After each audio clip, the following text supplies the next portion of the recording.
gouvernement nigérien porte plainte contre l'opposant en exil, Ama Amadou, pour diffamation et atteinte à la cohésion nationale.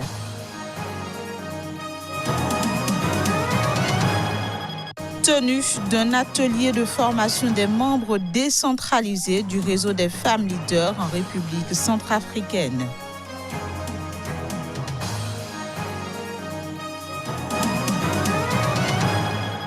Puis législative en Inde, les premières tendances donnent une nette avance au BJP, le parti du Premier ministre Narendra Modi.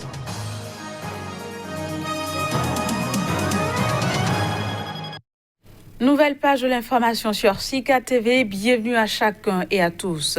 On démarre cette édition par une note du Niger où la société Dangote, dont les camions ont été saisis, a fait appel de la décision de justice. L'affaire a été tranchée. La société de l'homme d'affaires a de nouveau perdu le procès. Elle doit donc payer à la société nigérienne des produits pétroliers plus de 1,5 milliard de francs CFA. Le point avec notre correspondant au Niger, Abdul Karim Mahamadou. Malgré son pouvoir économique, son influence politique, le richissime homme d'affaires nigérien Aliko Dangote et son collectif d'avocats ont à nouveau perdu devant la justice nigérienne. Après avoir perdu en première instance au tribunal de Birnin-Konni, porte d'entrée des camions de Dangote Company, ses avocats ont fait appel de la décision de justice devant la cour d'appel de Niamey. Pour rappel, Borkir International, filiale de la société Dangote, reste devoir à la société nigérienne des produits pétroliers environ 1,5 milliard de francs CFA. Toutes les tentatives de la SONIDEP et son avocat Maître Boubacar Amadou sont restées vaines, et ce malgré ses multiples va-et-vient entre le Niger et le Nigeria, siège de la société Dangote. Fort donc de la décision de justice, l'avocat de la SONIDEP a procédé via un huissier à la saisie de 200 camions de Dangote qui font rentrer du ciment au Niger. Pour obtenir l'annulation de cette décision, les avocats de Dangote ont saisi la cour d'appel de Niamey, un collectif d'avocats auquel s'est ajouté un autre commis par Borkir International. Ce dernier est venu devant la cour reconnaître au nom de son client Sani Dangote, frère de Alikou, la dette et demander au juge de faire la distinction entre les deux sociétés. Les plaidoiries ont duré près d'1 heure d'horloge. Au sortir du délibéré rendu le 15 mai, soit 2 semaines après le procès, le juge a tout simplement débouté Dangote et ses avocats. La saisie des camions reste donc légale et l'avocat de la SONIDEP s'apprête à procéder à la vente aux enchères des camions saisis. On reste au Niger où le ministère de la Défense a porté plainte contre le chef de file de l'opposition en exil, Ama Amadou. Il est accusé de diffamation et d'avoir tenu des propos qui portent atteinte au moral de l'armée et à la cohésion nationale. Plus de précisions avec le ministre nigérien de la Défense, Kala Moutari. En cette période d'engagement de nos forces armées, de nos forces de défense et de sécurité dans la défense de notre territoire, dans ce climat de péril général dans la sous-région, nous ne pouvons pas tolérer des propos qui vont dans le sens de décourager nos soldats. Nous ne pouvons pas tolérer des propos qui vont dans le sens d'empêcher à nos soldats d'aller au front. Voilà pourquoi nous avons dit, quel que soit le citoyen qui porte ces propos, il participe de l'alliance avec les terroristes, avec nos ennemis, que par conséquent, la justice du Niger doit le traiter comme tel, puisque la loi a prévu des sanctions contre des personnes qui tiendraient de tels propos. J'ai dit notre armée. Aujourd'hui que je vous parle, elle est l'une des mieux équipées de toutes les armées de notre sous-région. Si notre pays tient, c'est grâce à l'armée nigérienne. Certes, dans sa collaboration avec les autres, mais c'est l'armée nigérienne qui fait la guerre. Ce journal se poursuit dans le but de sensibiliser les autorités camerounaises et les homosexuels. Les associations CID, ADO et ADEFO ont organisé à Douala un déjeuner-débat autour de la problématique de la dépénalisation de l'homosexualité au Cameroun. Il était question de faire un état des lieux des dispositions légales en matière d'orientation sexuelle et d'identité de genre afin de ressortir l'importance de la mutualisation des actions entre les leaders associatifs dans la poursuite d'un objectif commun. Reportage Narcissoum. Un atelier sur l'homophobie a été organisé à Douala par les associations CID, ADO et ADEFO sous le thème « Que peuvent faire les communautés LGBTQ et ses défenseurs pour la dépénalisation de l'homosexualité au Cameroun ». Une rencontre qui s'est inscrite dans le cadre de la lutte contre la discrimination et dans la commémoration de la Journée internationale de lutte contre l'homophobie et la transphobie. Il est aujourd'hui urgent de prendre des mesures pour que les violations et les violences à l'endroit des personnes LGBTI cessent. Il est urgent aujourd'hui que l'État soit mis devant ses responsabilités, que l'État respecte ses engagements. Ils étaient tous là, des leaders des associations LGBTQ, les membres de la communauté LGBTI, les membres des associations des droits de l'homme et enfin les hommes des médias. Je retiens que nous devons tous, à tous les niveaux, que ce soit dans la société, l'État, le domaine religieux, devons tous prêcher la tolérance. Parce qu'on ne doit pas condamner quelqu'un pour ce qu'il a fait dans sa vie privée. Pendant cette assise, les débats ont été participatifs. Les panélistes ont utilisé un langage basique et accessible et une approche concrète des thèmes afin de permettre à chaque participant de comprendre le but et le bien fondé de la rencontre. À noter, les abus sur les homosexuels, plus communément des personnes LGBTQ, s'ancrent dans les législations qui sanctionnent sévèrement par le biais du code pénal tout individu ayant une orientation sexuelle ou une identité de genre non conforme à la norme en vigueur au Cameroun.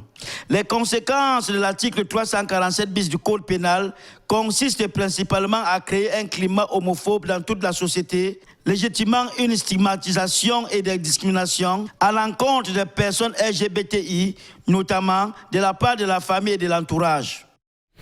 Au Malawi, le dépouillement des bulletins de vote a débuté ce mercredi au lendemain des élections législatives et présidentielles.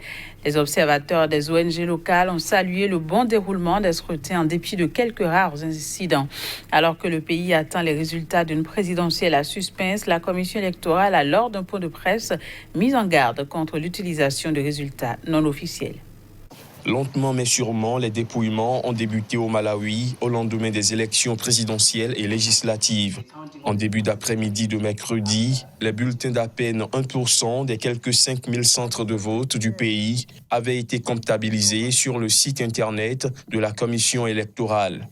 Le premier résultat a été reçu juste après minuit.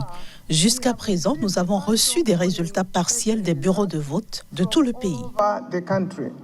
En attendant les premières tendances sérieuses, les observateurs des ONG locales ont salué le bon déroulement des scrutins en dépit de quelques rares incidents. La présidente de la commission électorale a une nouvelle fois appelé mercredi la population à se méfier des rumeurs. Je souhaite également à nouveau exhorter à faire preuve de prudence au sujet des résultats non officiels. Bien que certains résultats reflètent la manière dont les gens ont voté et contribuent à façonner les attentes, certains sont complètement faux et peuvent inciter à la violence. 7 candidats étaient en lice pour un scrutin à un seul tour qui devrait se résumer à un match à 3 entre le chef de l'État sortant Peter Mutharika, son vice-président Solos Chilima et le chef de l'opposition Lazarus Chakwera. Direction la République centrafricaine où le réseau pour le leadership de la femme a lancé une formation. Elle est organisée au profit des membres décentralisés des femmes leaders. Le point avec Hubert-Marie Djamani. Donner aux membres des démembrements du Relève-K des outils pour animer des discussions sur les questions de gouvernance, de démocratie et de participation politique de la femme, c'est l'objectif principal de ce programme de formation. Le contenu portera sur la présentation des thématiques et des travaux de groupe pour approfondir les échanges. Notre rôle est de leur donner les connaissances nécessaires sur la notion du leadership, la notion de gouvernance, la notion de démocratie, pour les aider à mieux s'affirmer au sein de leur communauté. Une soixantaine de femmes des différents arrondissements de Bangui et d'autres localités proches de la capitale participent à cet atelier. À l'issue de cette formation, les connaissances des membres du réseau pour le leadership de la femme en Centrafrique, Relevka, seront améliorées par l'objectif du développement et de l'agenda 2023. On nous a vraiment montré qu'il faut vraiment qu'une femme participe dans la vie, dans la prise de décision au niveau local, au niveau national. Vraiment, autant que femme, si aujourd'hui, nous avons vu par rapport au contexte de notre pays, si aujourd'hui les femmes se lèvent en grand nombre pour agir, pour décider, vraiment, on aura un nouveau changement dans le pays. Cette activité est réalisée avec le financement du Fonds des Nations Unies pour la consolidation de la paix et l'appui technique de l'Organisation internationale ONU Femmes. Puis en Inde, le parti du Premier ministre Narendra Modi possédait ce jeudi une large avance dans les premières tendances du dépouillement des législatives. Si ces tendances se confirment, la coalition emmenée par le BJP dépasserait confortablement la majorité absolue de 72 parlementaires. Les officiels indiens décomptent les quelques 600 millions de voix des élections législatives dans un centre de New Delhi. Le parti du Premier ministre Narendra Modi possède une large avance dans les premières tendances du dépouillement, augurant d'une probable reconduction des nationalistes hindous à la tête du géant asiatique. À 11h20 locales, soit 5h50 GMT, le Bharatiya Janata Party, le parti du peuple indien, était en tête du comptage des voix dans 288 circonscriptions sur 642 sièges de députés à la Chambre basse du Parlement, la Lok Sabha, d'après le site de la commission électorale.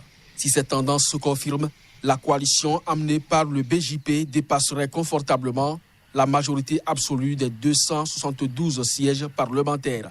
Le BJP pourrait même franchir à nouveau cette barre seule, une situation peu courante dans l'histoire politique indienne, plutôt habituée aux larges coalitions.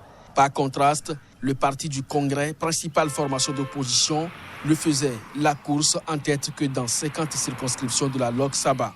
Aucun siège n'a encore été déclaré officiellement.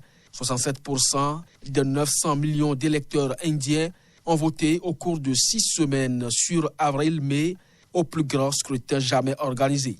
Les résultats pourraient être connus dans la journée. Voilà, ce sera tout pour ce journal. Merci de l'avoir suivi. Au revoir et très bonne suite au programme sur SICA.